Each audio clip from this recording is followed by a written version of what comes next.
O maior encontro de velejadores e amantes do esporte náutico chega à Ilha Bela.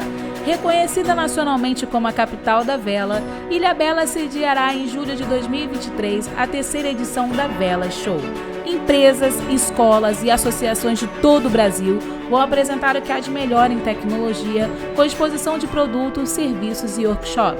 Além de palestras com renomados velejadores, a Regata Vela Show, com classe diversas, aproximará a comunidade a um ambiente de esporte de forma saudável e familiar. Vela Show.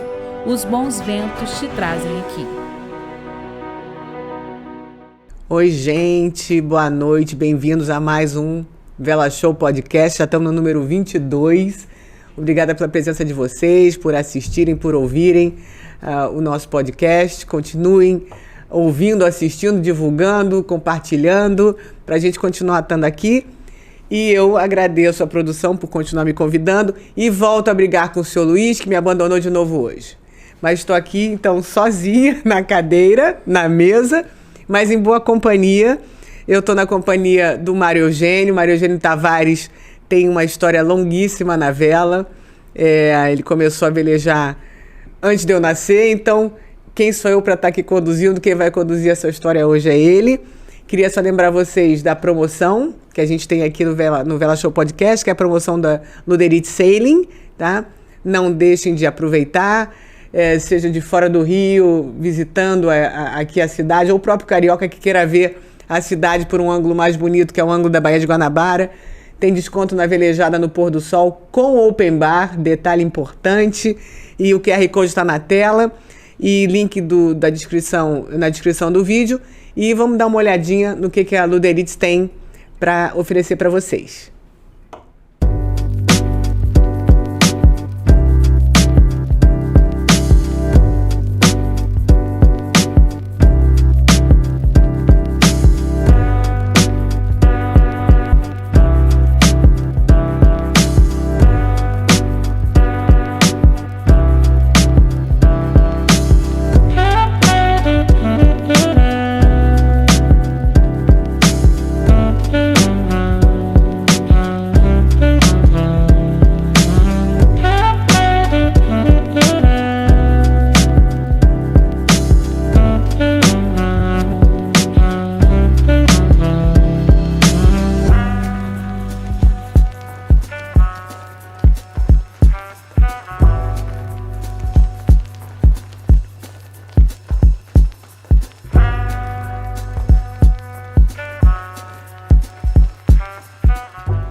Isso aí, velejar com a Luderite Sailing num pôr do sol já seria maravilhoso, mas sendo no Rio de Janeiro, a carioca aqui tem que puxar um pouquinho a brasa para nossa sardinha, é outro papo, né? É lindíssimo.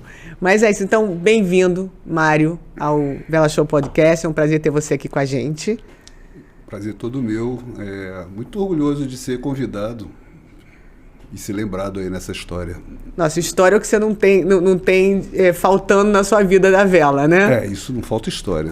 Se bobear, a gente vai falar muita coisa, então vamos limitar esse tempo. Mas então, você começou a velejar em meados da década de 60, é isso? Isso. Meu pai veio com uma opção assim, vocês têm que arranjar uma atividade. A gente tinha um sítio lá em Petrópolis, na Fazenda Inglesa, né? E ele... Não é só andar a cavalo, vou apresentar a vocês outras coisas. Aí apresentou kart, apresentou vela, e não teve dúvida. Na hora que eu comecei a velejar, eu falei, pai, esse negócio de andar a cavalo, né? E foi uma tristeza para ele. Na verdade, ele já tinha até comprado um barco escondido da gente, né? Aquela coisa. Ele já tinha comprado um oceanozinho, um mini oceano, e... a gente foi buscar esse barco lá em Niterói, lá na Ilha da Conceição, e foi trazer para o iate. Já foi a primeira aventura, né? Porque no meio do caminho ninguém sabia nada de barco, né? E o motor pifou no meio do caminho e a gente pediu socorro para até chegar no iate, que na época a gente era sócio lá do Yacht Club. E foi aí que foi a primeira aventura, ficar à deriva e pedir socorro, esse negócio todo. E logo em seguida, vamos aprender a velejar, né? Na época, quem ensinava a velejar lá no iate era o Mário Van, era um argentino que ensinava num Lightning de madeira, um barco clássico, lindo.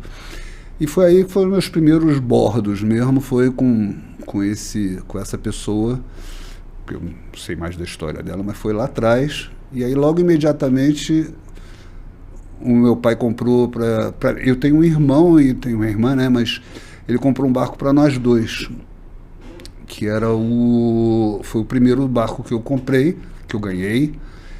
E qual era o barco? Era um pinguim. Na época só tinha pinguim, era um barco para dois.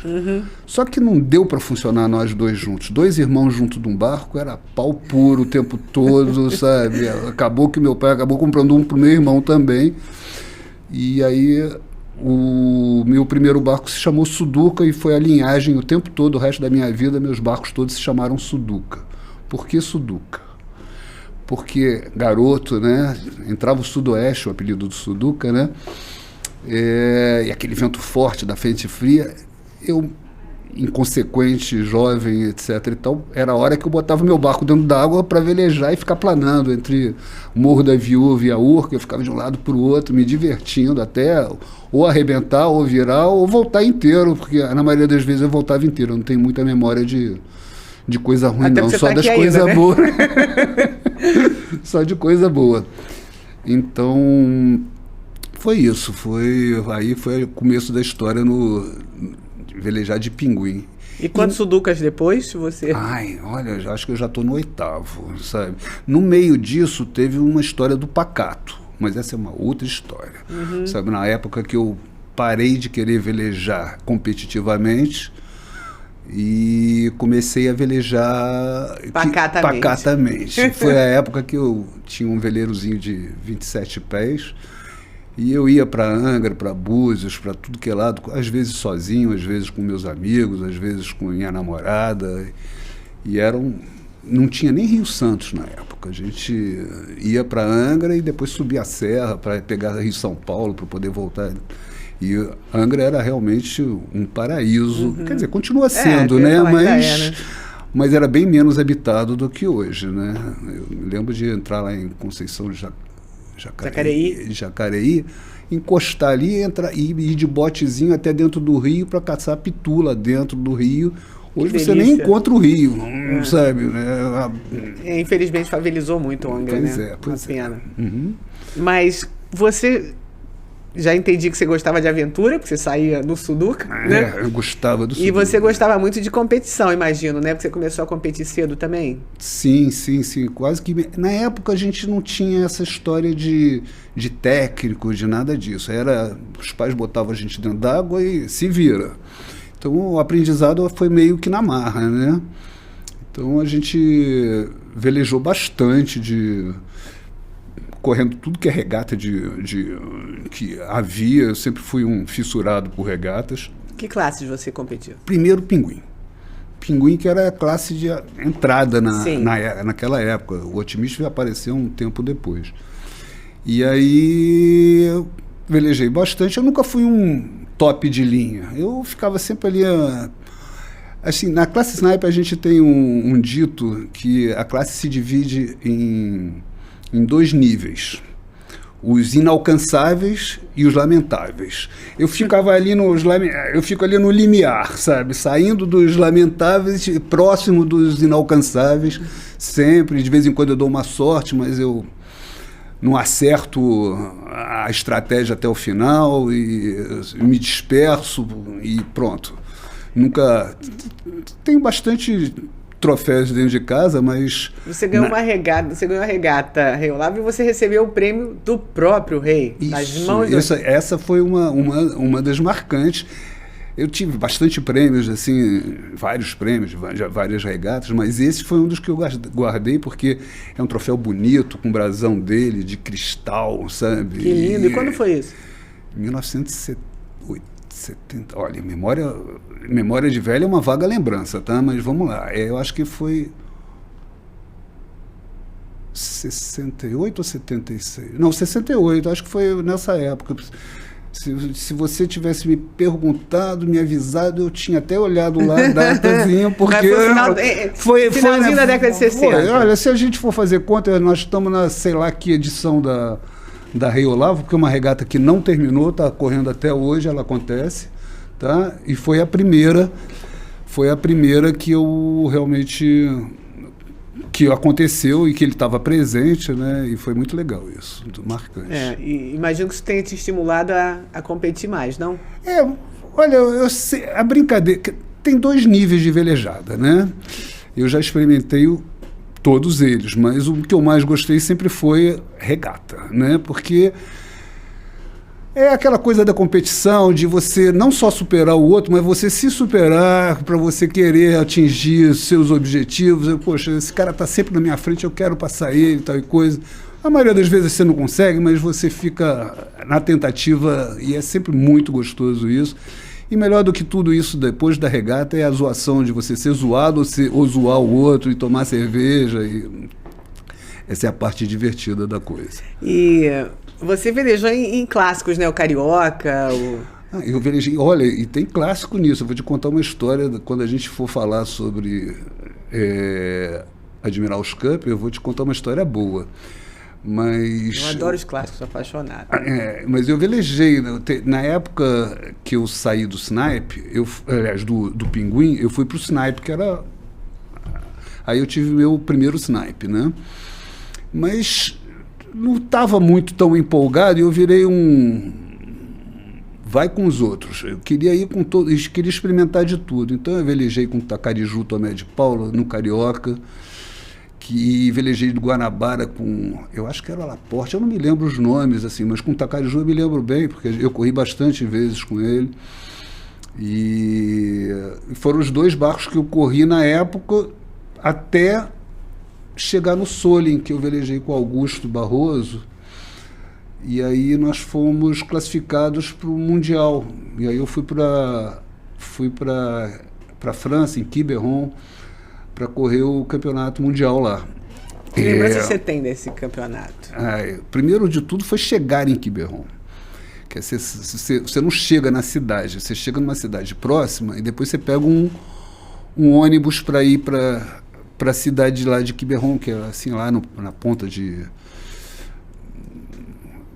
Uma cidadezinha assim, ao sul da Bretanha, mas por ali, né?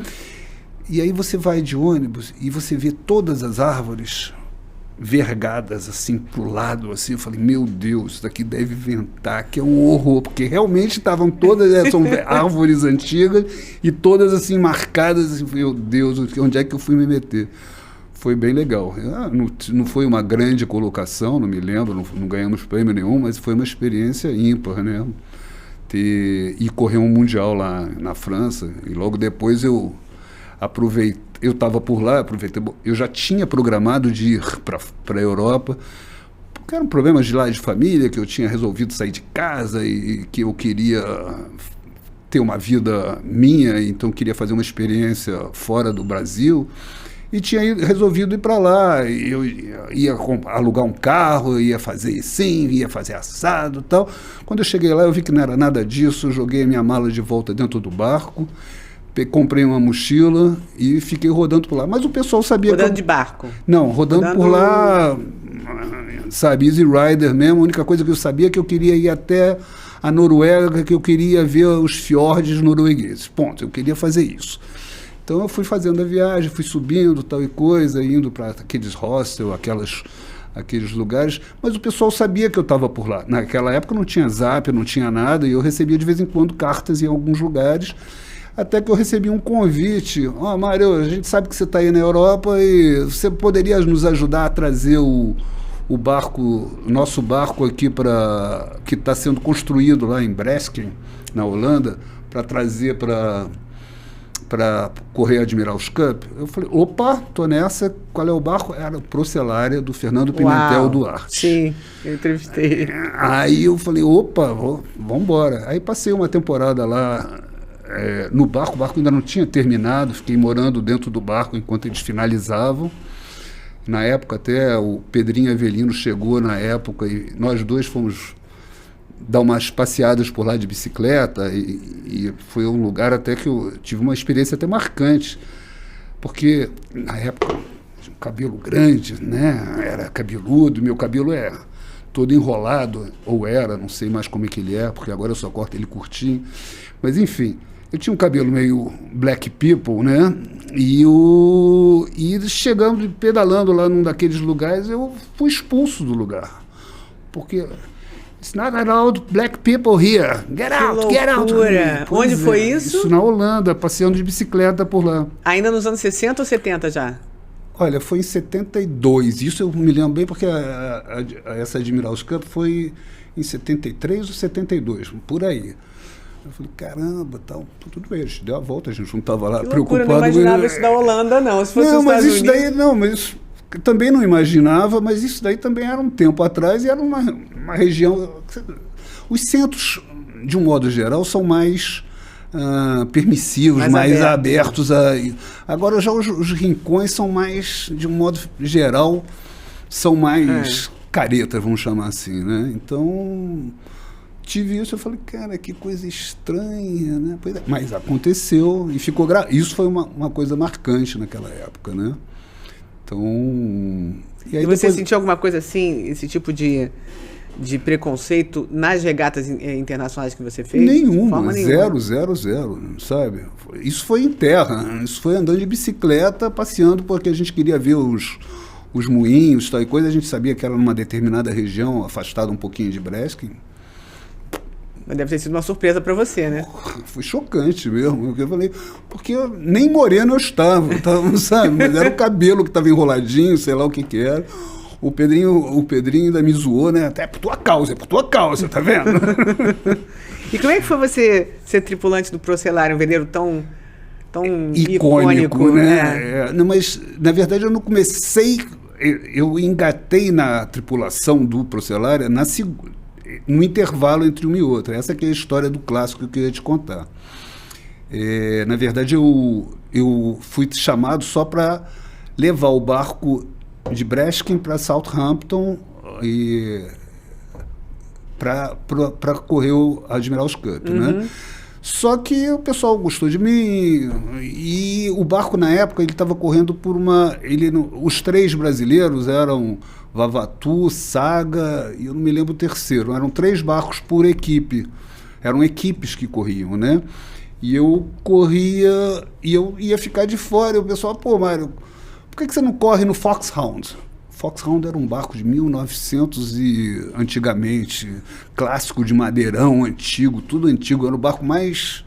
Era um clássico mesmo. Eu vou até pesquisar depois de que ano ele era, mas era um barco que tinha...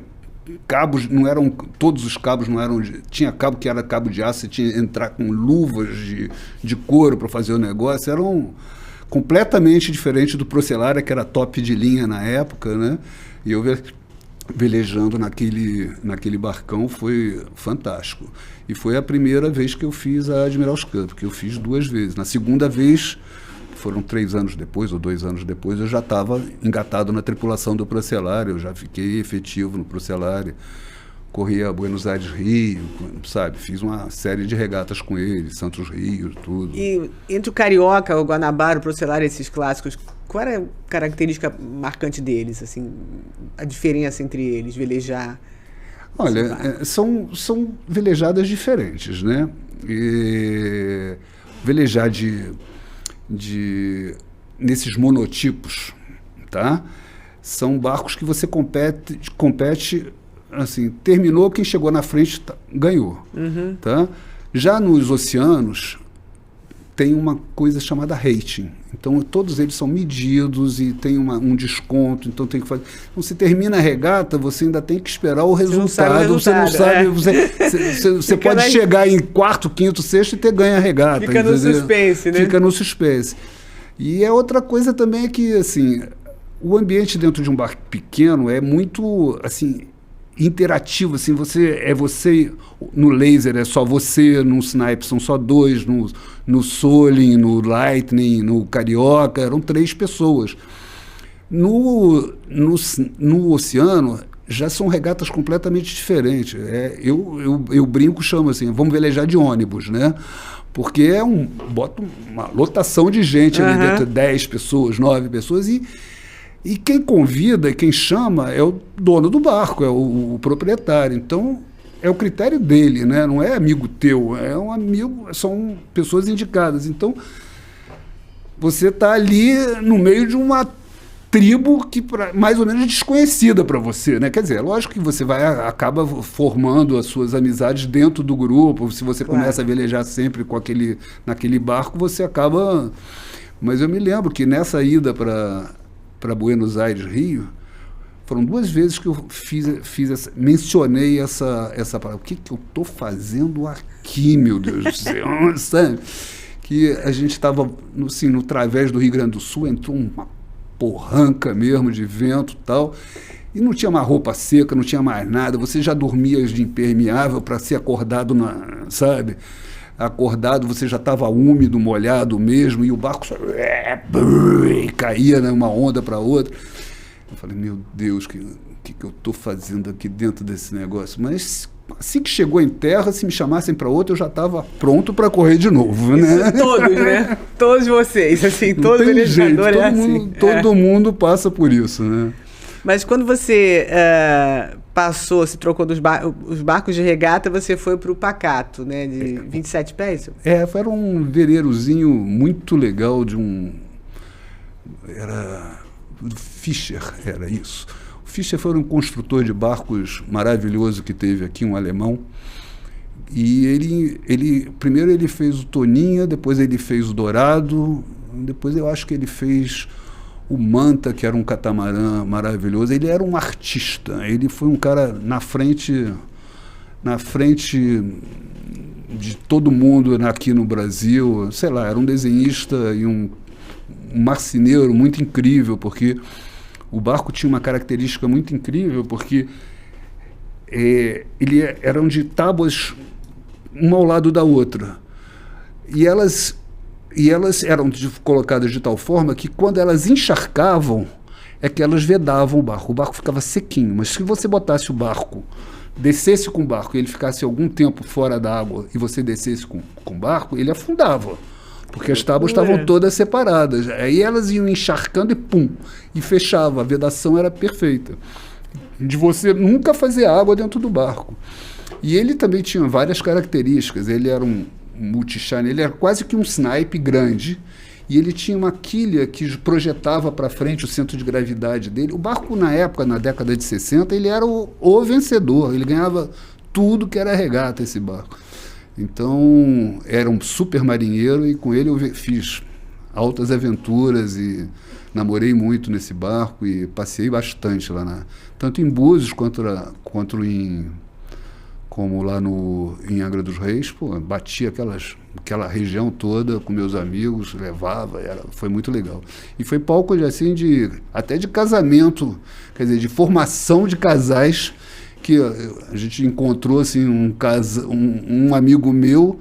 A gente estava num bar ali no Diagonal na época e tinha umas meninas bonitinhas ali. Eu falei, esse meu amigo que era mais atirado chegou e foi lá nas meninas. Vocês querem velejar com a gente? Uma das meninas fica, eu adoraria, porque eu gosto tanto de ver barquinho passando lá, eu gostaria de entrar no barco. Acabou em casamento. Né, até quando a gente conversou com a Anne Vibig lá em Ilhabela, né, eu falei assim, a vela, o que eu já conheci de casais que se encontraram graças a uma boa velejada, eu brinquei com ela que velejar é melhor que Tinder, é mais eficaz. Muito eficaz mesmo. Então tô vendo que já funciona, não é de agora, né? Não é de agora. Não é de agora. O mar aproxima, né? Aproxima e o ambiente é muito legal, né? O ambiente que você tem dentro de um barco é sedutor mesmo, né? Você está num pôr do sol, que nem aí o nosso amigo Guruga, né? Sabe? Convidar a pessoa para pôr do sol é um romance já, é meio romance inteiro, sabe? Não tem jeito. Já pula etapas, né? Já vai, avança bastante, não tenho dúvida. E você sentiu muita diferença quando você parou de velejar em regata e ficar pacato como seu barco?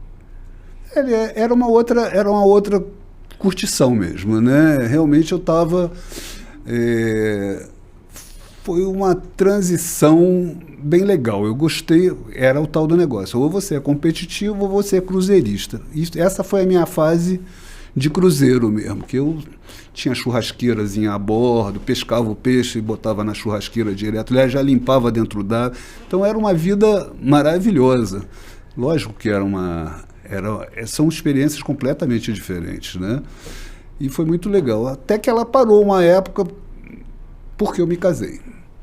E aí eu me casei, tive filhos, foi a época que eu praticamente passei uns 10 anos, praticamente sem velejar. Por que não levou os filhos para dentro do barco? Porque não dava, era uma coisa ou outra. Se você só tem, assim, a cobrança de família, de filhos, é diferente, é complicado, né? E não são todos que se adaptam à vela, né? Se bem que os dois gostaram de velejar. Eu tenho 2 meninos, né? É tudo coroa já, quase 40 anos, mas, enfim, gostam de velejar, não praticam que nem eu, que eu sou um adepto disso. Isso me lembra até meu pai, né? Meu pai, que também se chama Mário Tavares, né? Ele adorava jogar tênis, vôlei na praia. Sabe aquela turma que vai para a praia? Eu também jogava, até morrer. Até morrer, meu pai... Não, meu pai, antes de morrer, ele inventou... Ele batia raquete lá no condomínio onde ele mora, o tal do beach tênis, esse negócio, ele fazia isso. Ele sempre foi bastante esportivo, né? E perto do mar. E na frente do mar, ele ia ali a gente morava na República, então tinha uma rede ali que a gente ia sempre, né? E ele queria que eu jogasse vôlei, mas o azar dele foi ter me apresentado à vela, porque aí eu... Tchau, pai, nunca mais. Em vez de ficar na areia, você quis ficar foi na água ficar mesmo. Do lado de lá, né? Esse negócio de ficar pegando onda aqui no rasinho, não, eu queria era mar mesmo. E foi aí que mudou o paradigma total, né? Eu passei Isso foi até os 13 anos, eu ainda ia para a praia, esse negócio todo, mas depois que foi para o outro lado. Para o lado de lá, né? Nunca mais. E seus filhos, nenhum dos dois, então... Velejar, eu tenho... Um deles seguiu uma outra parte da minha vida, né? Um gosta de velejar, de vez em quando ele dá umas velejadas comigo, ele quer até alugar um barco, que a gente criou um sistema lá no Guanabara de aluguel de barco e tal, mas o outro não. O outro teve uma época, né, assim que eu acho que foi na época do Pacá. Olha, que nem eu te falei, vagas lembranças que eu não sei cronologicamente como a coisa funcionou, mas eu teve uma época que eu parei um pouco de velejar, que eu estava namorando, sei lá o que eu vinha a ser capoeirista. Eu jogava muita capoeira e tocava violão. Então, a minha vida era mais esse tipo de esporte. Vida esse ruim tipo, que você teve, né? Horrorosa, eu acho. Eu tô com pena de você. Também. Mas, enfim, aí quando eu encontrei Por que eu estou falando disso? Dos seus filhos, por que eles não... Ah, sim, porque um deles toca violão para burro, chegou a jogar bastante capoeira, e o outro gosta mais de velejar. Os dois já correram regata comigo, um correu até o Brasileiro comigo lá em Brasília, mas não seguiram carreira. E aí, como é que você iniciou, então, na função de medidor da classe Snipe? Essa é outra história. Porque você continuou, tá na vela, mas... Mas eu cheguei a dar uma parada, que nem eu disse, quando meus filhos nasceram, eu dei meio que um break nessa história. Meu barco, o Pacato, chegou a afundar na Poita, ali na frente da Urca. Ele chegou a afundar, de dar busano, entrar... Ele afundou, literalmente ele afundou. Eu tive que recuperar ele, levar... Enfim, foi uma história meio... Sabe, porque não dava para tomar conta de tudo, né? E a gente tinha empresa, empresa familiar, então era uma confusão ali que não dava para, assim, você se envolver com a vela da forma que eu gostava, né? Então o barco chegou aí ao fundo e foi nessa época que eu parei de velejar. Aí, um dia, essa foi uma história legal. Um dia eu estava ensinando o meu filho mais novo a andar de bicicleta. Eu morava na Urca, perto de uma pracinha que tem ali no segundo, depois da TV Tupi, sei lá. E eu estava dando uma bicicletada, ensinando com meu filho, João, a andar de bicicleta. E aí assim, na esquina, assim, do lado assim, de onde eu estava andando, para um carro, salta uma pessoa de dentro do carro e entra no edifício do lado do meu. E eu olho assim, o cara que está dentro do carro, eu falei, eu acho que eu conheço esse cara, mas sei lá. Aí o cara que foi lá dentro e volta com um leme de sniper debaixo do braço. Aí eu não tive dúvida. Vitor! Era o Vitor Demeson, Vitão. Adoro o Vitão. Então. Quero trazer o Vitão. Cara, esse sabe todas as histórias e ele se lembra de tudo. Eu tenho vaga ele tá no meu filme, no meu livro, ele contou histórias ótimas. O filho dele tá também. Então, e o Vitor chegou... Aí era o Vitor, né? E aí a gente começou a conversar e ele me falou, pô, Mário, você quer voltar a velejar, tal coisa? Eu falei, pô, eu não sei, eu tô meio gordo, tô meio largado. Tá. Ah, que isso, pega aí, eu te empresto um barco, te arrumo um barco para você velejar.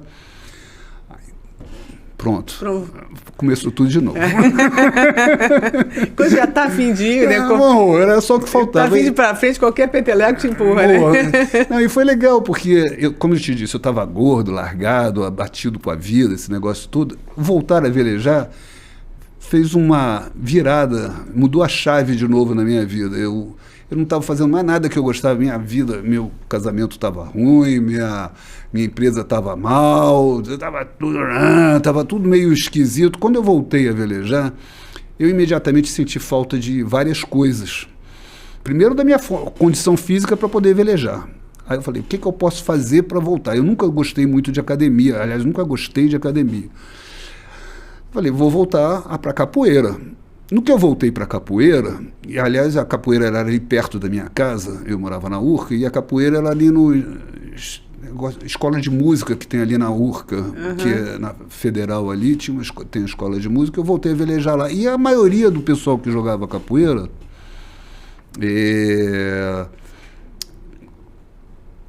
era músico, era da escola de música. Então, e como eu morava ali perto, depois começou a acontecer uns saraus na minha casa, como eu tinha um apartamento ali na Urca, que era um térreo, todo mundo ia depois da aula da capoeira tocar um violão. Aí foi aí que eu voltei a tocar violão de novo, e aí eu comecei a fazer umas festas. É gozado como uma coisa puxa a outra, né?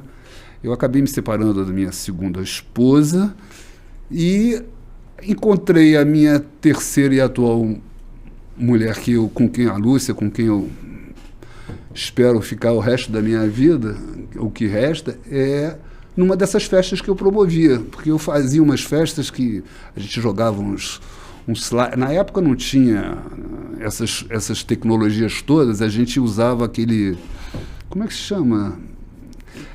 Retroprojetor com as transparências, né? Então a gente colocava lá as transparências, projetava e todo mundo cantava e tocava junto. Então eram umas festas que eu acabei promovendo e que davam muito certo.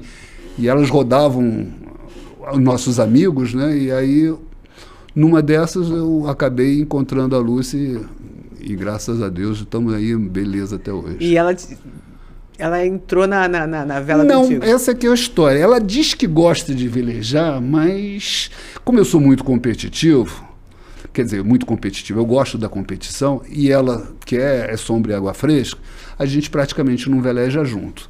Eu já levei ela para umas 2 ou 3 velejadas de oceano, tal, para a gente dar um passeio, tal, mas realmente não é a praia dela. Mas ela é uma pessoa super compreensiva e sabe que é a minha cachaça, é aquilo que... Uma coisa não impede a outra. Não, e foi exatamente isso. Essa é a vantagem de também velejar de monotipo, né? Porque você sai de manhã e volta de noite. Se eu tivesse velejando de oceano, era uma velejada que eu vou passar 3 dias, 5 dias, sei lá o quê, vou fazer uma... Não, velejar sabe... Tudo bem, eu chego de noite cansado, pregado, quero mais tomar cerveja e dormir, porque estou cansado, mas... É uma coisa com tempo limitado, sabe? Então tem um espaço para ela e tem o meu espaço, que é aquilo que eu preciso, que é o que me energiza, que me faz... Mas naquele momento do seu sarau, foi o momento que você, então, aceitou o convite do Vitão pro... Não, naquela época ele me emprestou um barco e aí foi aquilo que eu te disse, né? Voltou toda aquela adrenalina de querer competir, de querer de fazer acontecer as coisas. E aí eu voltei para capoeira, voltei para música, foram coisas correlatas e paralelas assim que aconteceram, mas eu fiz até uma besteira na época, né? Porque eu acabei comprando um barco escondido da minha mulher, da minha ex-mulher, e pedi pro meu filho, não fala nada para ela não. E aí, mas acabou que vazou, né? E acabou dando mais confusão ainda na nossa história, porque eu não tinha que fazer nada disso, nem pedir pro meu filho não contar nada, nem envolver ele nessa coisa. Mas eu comprei o barco e eu estava lá dentro do Yacht Club. Até essa época, isso foi 97, 96, não me lembro exatamente. Mas nessa época também, o Lemão, que é o fabricante dos snipes, né, estava reiniciando a fabricação de barcos mais ativo, e o único medidor que tinha era em São Paulo. Então, estou voltando àquela pergunta que você fez do medidor. Era em São Paulo, era o Fernando Garrafa. E era muito difícil para o Lemão ter alguém medir os barcos, porque ele precisava homologar os barcos. Então, ele me pediu, Mário, você não gostaria, tal coisa? Eu falei, mais do que quero, porque eu estou até precisando na época, porque eu não tinha... Acho que eu comecei a ser medidor em mais ou menos 2000, porque a minha firma faliu em 1999, eu estava sem emprego, estava meio... ele me chamou e eu falei, tá aí uma chance de eu ganhar algum dinheiro, pelo menos algum nessa área que eu gosto. Então, vamos embora. Fui para São Paulo com ele e aprendi a medir lá com o Fernando Garrafa. E aqui o Lemão começou a desenvolver a fábrica dele, começou a dar certo e eu fui junto. E qual é o papel de um medidor? O medidor coloca, esse copo é igual a esse, sabe? Você pode, dentro da regra, você faz com que todos se adequem à regra para serem iguais em termos de competição. A vela, você mede as velas, você mede o casco, você mede a distribuição de pesos, você mede todas... E esse que é o legal dos monotipos, porque os monotipos... Você lembra que a gente falou do rating? Claro. Então, o monotipo você compete em igualdade de condições, sabe? E a classe Snipe, por ser uma classe muito competitiva,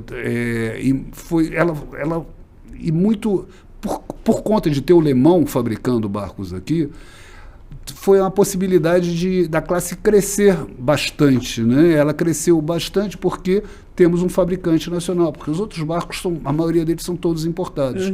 E a partir do momento que a gente tem um fabricante nacional, a gente pôde, assim, que a classe crescesse. Baratear o custo, né? E a logística também. Toda, e como a fábrica dele era em Petrópolis, eu tinha uma certa facilidade.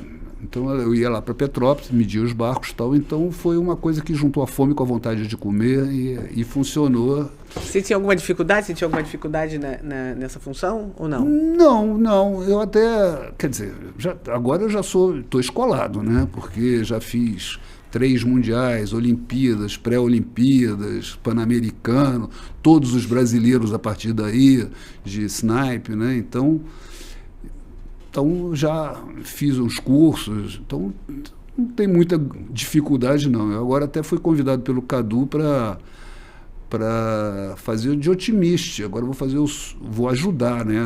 Não sou medidor de otimista, mas eu, como tenho noção de medição, claro, eu vou fazer também o sul-americano de otimista, que vai acontecer agora em outubro. Eu vou estar lá trabalhando com as criançada toda, enfrentar os pais, enfrentar tudo isso. Maravilha. Mas você não participa de regata quando você está trabalhando como medidor, não? Não dá, não, né? Sim, posso, sim? Não tem nada a ver. Essa é uma das características legais, até porque eu topei esse negócio. Por exemplo, não me convidem para fazer curso de juiz de regata, de protesto, nada disso, porque aí eu não vou poder correr, porque eu vou estar... Já como medidor, é até um pedido da classe que sejam velejadores da classe. Tá? Então, eu vou para o campeonato, faço a medição do campeonato todo, porque todos os barcos têm que passar na minha frente. Sim. E eu instruo sempre as pessoas, porque eu não faço a medição, nada você faz sozinho, né? Então, tem os meus auxiliares, as pessoas que estão ali fazendo a medição junto comigo. Quando é a hora de medir meu barco, agora, façam o meu barco, sabe? Aí eles conferem todo o meu barco, fazem tudo direitinho, porque eu também estou competindo.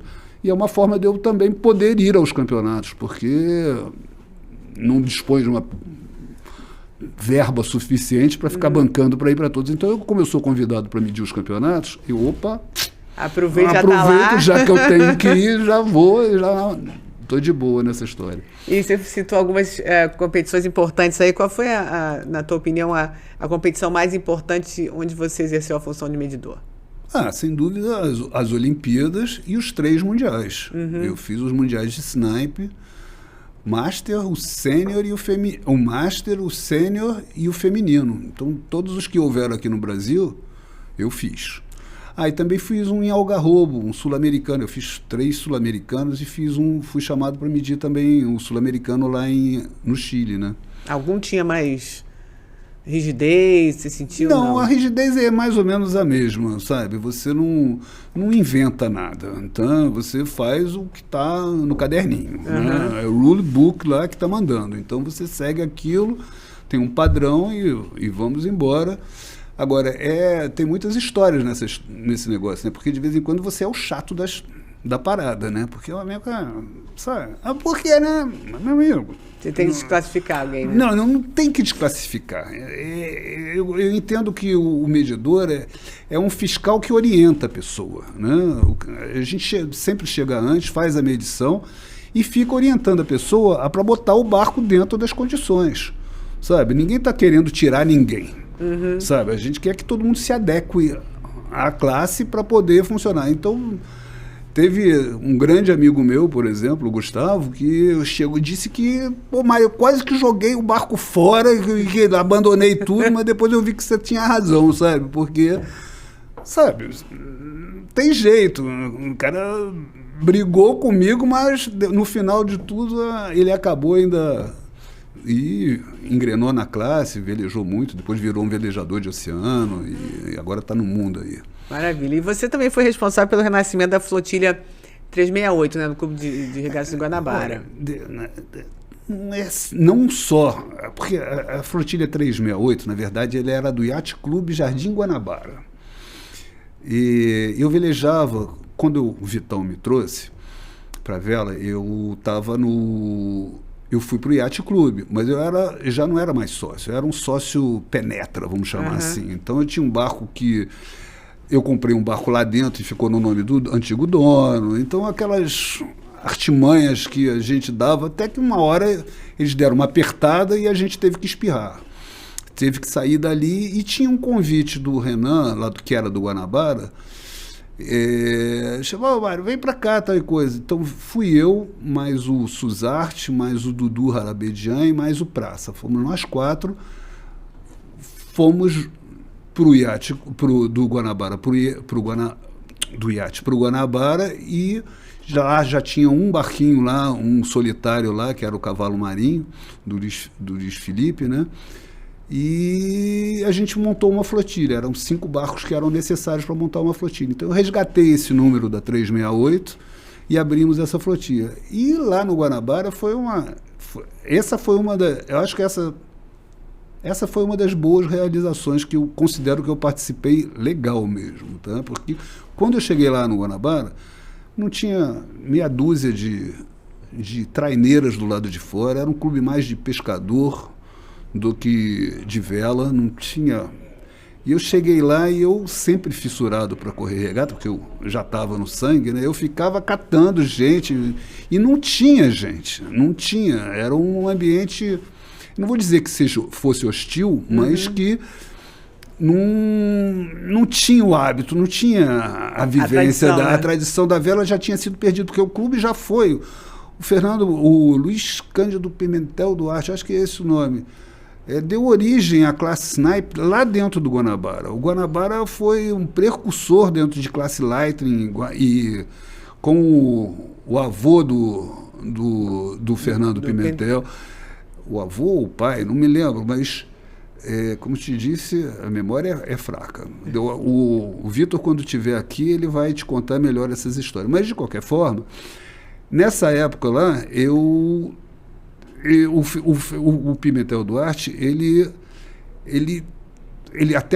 tinha saído do iate, mais ou menos a mesma história que eu, só que com muito mais capital e potencial de realizar as coisas. Então ele trouxe ele tinha o Vendaval e ele trouxe também ele não sei exatamente como foi, mas ele fundou, assim, mandou fabricar uma série de snipes que estava incipiente ainda, e na época a flotilha 159 era o iate, era a Lagoa e era o Guanabara. Eram os três que era a flotilha do Rio de Janeiro, que era a flotilha do Rio de Janeiro, né? E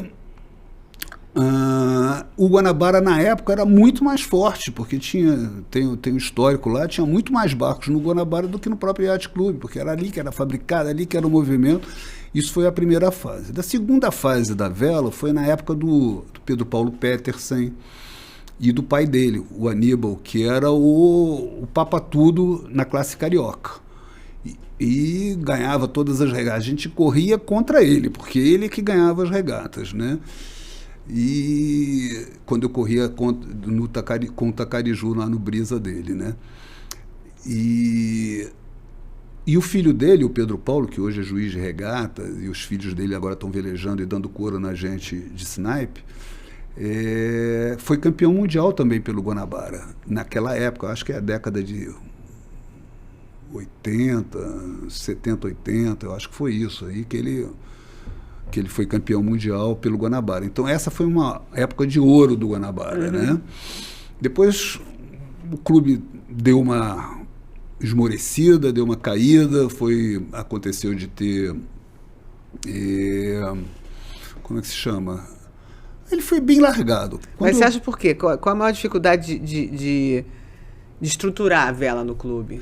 Olha, quando eu cheguei lá, o clube não tinha praticamente vela, que nem eu te disse. O galpão, hoje o galpão da vela, que está lotado de barcos saindo pelo Ladrão, não tinha lanchas do lado de fora, e do lado de dentro também tinha lanchas e 2 ou 3 veleiros. Eu tenho fotos da época, cara, que era uma tristeza, sabe? Eu falei, cara, quando eu ia para lá para velejar, eu falava, pô, a minha missão aqui dentro é mudar isso daqui, porque tem que ter gente para eu conversar, porque senão depois não vou ter nem com quem tomar cerveja depois da velejada, sabe? Então era uma tristeza realmente. Então meu trabalho todo foi, assim, essa foi a missão que eu me coloquei, né? E foi legal isso, porque sabe aquela história de que em terra de cego, quem tem olho é rei, né? Não tinha ninguém que velejasse lá dentro do clube. E eu entrei lá em 2003, em 2004 eu já era vice-presidente de vela. Tá? E era gozado, porque a vela, pelo estatuto do clube, assambarcava a náutica também.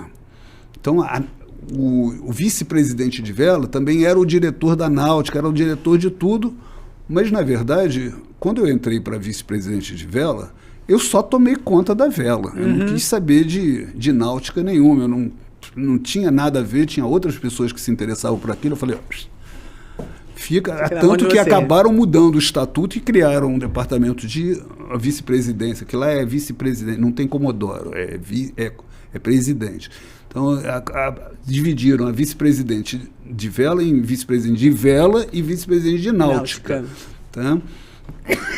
Perdão.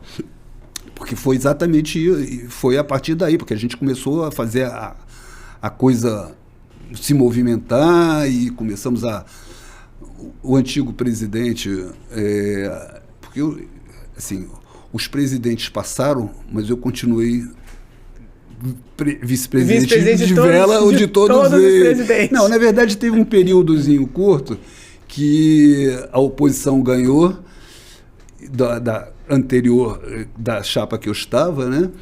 E eu fiquei fora.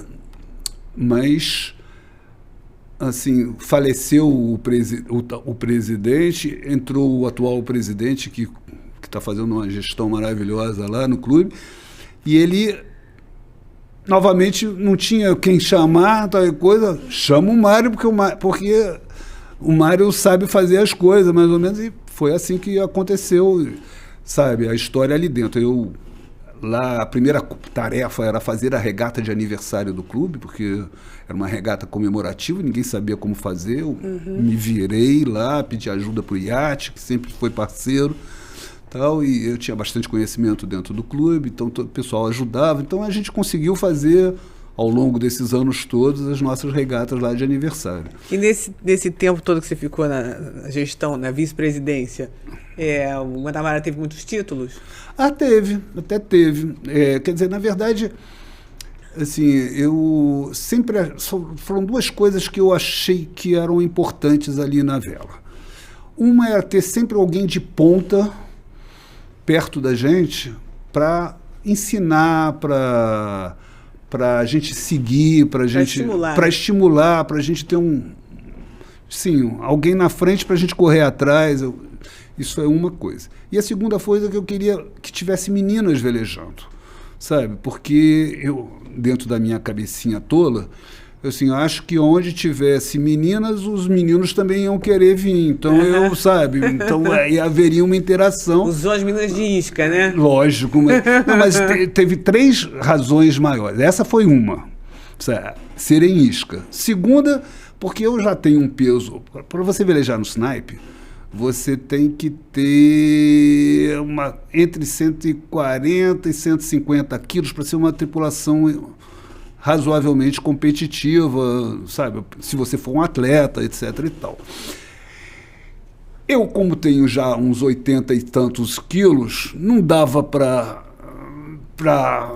achar um proeiro jovem e disposto, que todo rapaz já é parrudo, já é forte, já pesa 70 quilos, 75 quilos, então, como o meu peso, eu já ia ficar com 150, 160 quilos, eu falei, aí não vai dar.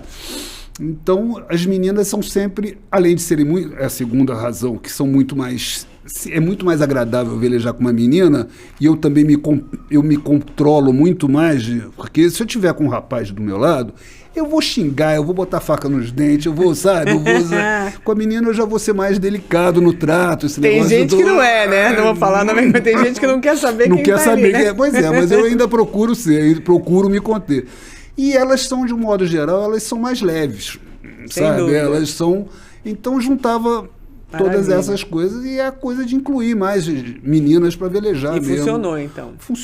Funcionou de vários aspectos, né? Porque quando eu ia para a regata, quando eu ia com um rapaz que eu não tinha arranjado uma proeira para velejar comigo, aí o pessoal até me cobrava, pô, Mário, o que houve com você? O pessoal reclamava, até porque todo mundo ficava olhando as minhas proeiras, que umas eram muito bonitas, as outras eram tão bonitas quanto, toda mulher é bonita, mas enfim, essa era uma cobrança que eu tinha dentro d'água, uma das cobranças quando eu ia para a regata sem menina a bordo. E você estimulou barco só feminino lá no Guanabara? Não, na verdade a gente faz um trabalho lá dentro, um trabalho muito de estimular as pessoas a velejarem. Eu deixei de ser, a minha preocupação deixou de ser ganhar a regata, que nunca foi meu forte mesmo, mas de qualquer forma, minha preocupação é botar mais gente para velejar. E como é que você acha que é a melhor maneira de fazer isso? Bom, teve além de botar meninas para atrair os meninos. E essa foi uma das estratégias, mas não foi a única. A primeira delas foi realmente abrir a escolinha de vela lá no clube, sabe? Porque no clube não tinha nada. Como eu te disse, quando a gente entrou lá, não tinha nada. Então, eu comecei com o antigo presidente a fazer a escolinha de vela. Só que ele tinha uma mentalidade que era tudo de graça lá no clube. Então, você fazia remo de graça, vela de graça, tudo era de graça. E a vela é um esporte caro, infelizmente não é uma coisa barata. A manutenção dos barcos, tudo custa. Então a gente tinha uma escolinha que a gente conseguiu montar uma escola precariamente, com material precário, que era tudo mais ou menos, assim, mas mesmo assim a gente formou muita gente ali dentro. Botei várias pessoas começaram a ser professores ali dentro do clube e viraram até profissionais da vela, que nem o Binho lá de Paquetá, o Gabriel Praça, ele não sei se ele chegou a continuar, mas o irmão dele, o Tom, e depois a gente começou a atrair também professores lá do Projeto Grael para serem professores nossos. Então, isso foi a parte de... E também fizemos também uma escolinha de oceano, sabe? A gente tomou posse de um barco lá que estava meio que abandonado, recuperamos um barquinho de oceano, então começamos também a dar aula de oceano, e com isso a gente também ampliou o nosso leque, que antes era só voltado para os monotipos e para os barquinhos pequenos, e até porque... Assim, tinha muitas pessoas que começavam a velejar já mais velha, mais idosa, e que não tinha mobilidade para velejar num dingue, sabe? Então eu senti que a gente precisava de um barquinho de oceano, então a gente conseguiu pegar um daqueles barcos que tinha lá, que estava assim, em dívida com o clube, a gente acertou lá a situação e fizemos uma escolinha de oceano. E com isso também fomentou os barcos de oceano, os velejadores de oceano, começou a ter muito alunos, que todo mundo teve muito aluno para o oceano, foi a escola que mais deu certo numa determinada época, porque todo mundo estava querendo ter aula, e com isso, aquela baía, aquela enseada ali do Guanabara, na frente do Guanabara, que era só de traineira, hoje, se você entrar ali, está pontuada só de... Você tem 2 ou 3 traineiras, o resto é tudo barco, veleiro. É tudo veleiro. Por conta, eu acho que parte por conta desse trabalho. Parte por conta das pessoas todas estarem interessadas em ir para o mar mesmo.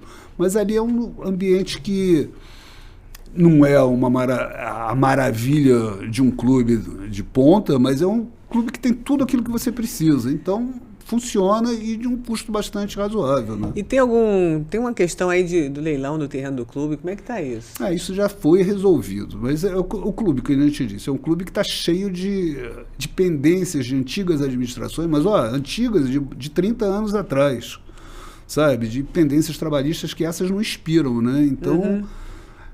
São essas coisas que de vez em quando acontecem, mas essa já foi resolvida, essa última daí que apareceu, mas a gente sempre acha que tem mais uma bomba para vir por trás aí, que a gente nunca sabe de onde e como ela vem. Mas por enquanto está tranquilo, o clube está lá. Não, o clube está lá, eu acho que ele não vai, porque é o clube mais antigo daqui do Rio de Janeiro. Ele tem 122 anos, alguma coisa. Ele tem uma história mesmo. Ele começou como remo, né? Mas logo depois ele também fizemos uma piscina, a primeira piscina olímpica que tem aqui na América do Sul. Eu aprendi a nadar lá. Você aprendeu a nadar? Todo mundo aprendeu, quer dizer, todo mundo tem uma passagem por lá. Eu adorava ver os aqualocos que tinham lá no Guanabara quando era guri. Então, e essa piscina, na época, era salgada, e antes de ter aquela coisa do aterro, ela era salgada, ela era projetada em cima do mar. Que loucura. Eu aprendi a nadar, na verdade, no Flamengo, mas aí, quando eu voltei a nadar, já trabalhando, eu trabalhava na Torre do Rio Sul, então eu saía na hora do almoço e dava um mergulho lá. Dar para aprender de novo, né? Para aprender reaprender, reaprender. Então, E é maravilhoso a localização daquele clube ali. O clube ali sim, a gente tem ali o antigo bar da Rampa, que hoje a gente está desativado, mas espera-se que a gente volte a reativar. Já foi algumas festas boas lá também. Foram boas. Mas então, ali a gente tem o visual dos dois, tem o Corcovado de um lado e o Pão de Açúcar do outro, sabe? E agora, ainda além do mais, com esse trabalho que está havendo da Rio Águas, né? A água está melhorando, a qualidade dela está melhorando muito. Antes ali era desembocava aquele rio Bercoó, que é o Banana Podre, não sei qual dos dois ali que sai ali, que era uma nojeira. Agora não, agora 90% das vezes a água está... eu tenho ido velejar as quintas, impressionante. A gente entra na Urca, ali na praia da Urca, transparente. Está transparente, está ficando. Então, sabe, bendita privatização aí desse negócio, porque agora está funcionando. E você acha que justamente... Espero chegar... A promessa que vai estar acontecendo é que daqui até 32 vai estar tudo resolvido. Espero estar vivo até lá para Opa! poder voltar a velejar que nem eu velejava de pinguim, que eu via jamanta pulando ali na frente da barra, da boca da barra, tinha jamantas e golfinhos à vontade. Então Só de ver o que a gente está vendo agora, eu não esperava mais ver isso não, do jeito que, né, que a Bahia estava. É uma delícia você sair para velejar, botar o pé dentro d'água e não ficar... Quando eu estava aprendendo a velejar no iate, eu fiz aulas também de stand-up. E assim, no iate, eu não caio, porque eu não tenho coragem de cair nessa água. Quando eu fazia stand-up no arpoador, em qualquer outro lugar, eu caía toda hora. Mas ali, o máximo que eu caí foi uma vez eu caí de joelho. Eu falei, nessa água eu não caio, sabe? Porque era imunda. E agora não, você está realmente... Não, agora você consegue ver, você vê a poita lá embaixo e a tartaruga comendo lá os mariscos lá na... Que maravilha, que bom. E isso você acha que vai aumentar a mentalidade marítima, no Rio de Janeiro, o fato de Olha, nos jovens, principalmente? Eu acho que tem tudo para isso, né? Porque é uma coisa natural. A gente culturalmente, eu tenho uma brincadeira na minha cabeça que assim, muitos de nós fomos educados por pessoas, por babás sabe? E todo mundo tem aquela história africana veio de navio e ficavam apavorados com o navio, então todo mundo queria ir para dentro sabe? Não queria ver mar de jeito nenhum, porque... E a gente tem essa costa maravilhosa, sabe? Esse lugar maravilhoso para velejar o tempo todo. Então a gente na minha época eu ficava assim, poxa, eu gostaria tanto de ser um profissional de vela, etc e tal, mas não tinha oportunidade disso. Hoje, sabe, o ambiente é todo outro. Está propício, sim, turismo de vela, tudo está a favor. Eu acho que a gente tem um mundo todo para explorar e é muita coisa para velejar mesmo. Então a gente está aqui chamando, justamente, estamos aqui para estimular, para chamar para vela. Isso é uma coisa legal, porque, por exemplo, lá na classe Snipe, a gente tem um trabalho que a classe faz, né? Que é o Snipe Day, que é exatamente isso. É um dia que todo mundo chega e diz, vamos convidar pessoas para velejar de snipe, tá? Eu vi esse negócio e falei, bom, vamos fazer o nosso Snipe Day, mas vamos fazer melhor, vamos fazer o Snipe Week, uma semana toda, quer dizer, não uma semana toda, 2 finais de semana, foi a primeira. Depois a gente já fez umas 2 ou 3 vezes, isso foi uma coisa que começou a funcionar. Depois a gente fez o Snipe Weekend, que é o mesmo esquema, que a gente faz a apresentação do barco e leva para velejar com os outros. Todo mundo os timoneiros botam seus barcos à disposição e a gente convida as pessoas para velejar junto com a gente. E depois a gente fez também o Dia do Amigo. Então a gente chama os amigos para vir velejar com a gente. Então, todos são movimentos que você vai fazendo para trazer pessoas para velejar. Tá? Então, e quando a pessoa começa... Para ser picado pelo bichinho, né? Para a gente ter mais amigos para conversar. Maravilha. Bom, o nosso tempo está acabando. Infelizmente, a gente não pode ficar horas. A gente adoraria com todo mundo que vem aqui. Lógico. Mas agradeço muito a presença. Foi um prazer enorme. Espero que você tenha gostado de estar aqui com o Vela Show. Lógico. E falando em história, que você tem muita para contar, as pessoas têm me perguntado, mas... Né, por que você está no Vela Show? Né? Porque as pessoas me conhecem como aquela que conta a história da vela no Brasil por 2 filmes que eu fiz e pelo livro Mar Me Quer, que tem essa história procelária, vendaval, enfim, Vitinho, Vitão, Pimentel Duarte, todo mundo aqui, todo mundo no filme. Então, vou aproveitar o Vela Show, as promoções que eles oferecem para vocês aqui. O livro nas lojas, acho que ele é R$100 e poucos. Quem quiser comprar, vai estar lá o meu Instagram, meu telefone, na legenda do nosso vídeo aqui. Vocês podem entrar em contato, além de receber em casa, em qualquer lugar do Brasil, por R$90, já incluindo o frete. Vocês quem compra ainda tem direito a receber o link do filme para assistir o filme gratuitamente na internet. O filme também se chama Mar Me Quer. Os Senhores do Vento estava liberado no YouTube, não está mais, porque nós tivemos um contrato, mas quem preferir, comprando o livro, prefere assistir Os Senhores do Vento, que é sobre a volta ao mundo do Brasil 1, que eu segui aquela turma maravilhosa lá do Brasil 1 em 2005, 2006, e fizemos o filme Senhores do Vento. Também recebe, então, o link privado ou do Mar Me Quer Filme ou do Senhores do Vento. De qualquer maneira, vocês vão se divertir, os dois filmes ficaram ótimos, claro, por quem está neles, né? O mérito é muito mais dos velejadores que participaram. Mas é isso, então, Mar quer todos nós, e nós queremos vocês. Participem, então, aqui do Vela Show toda semana, quarta-feira, 20 horas, nos assistam.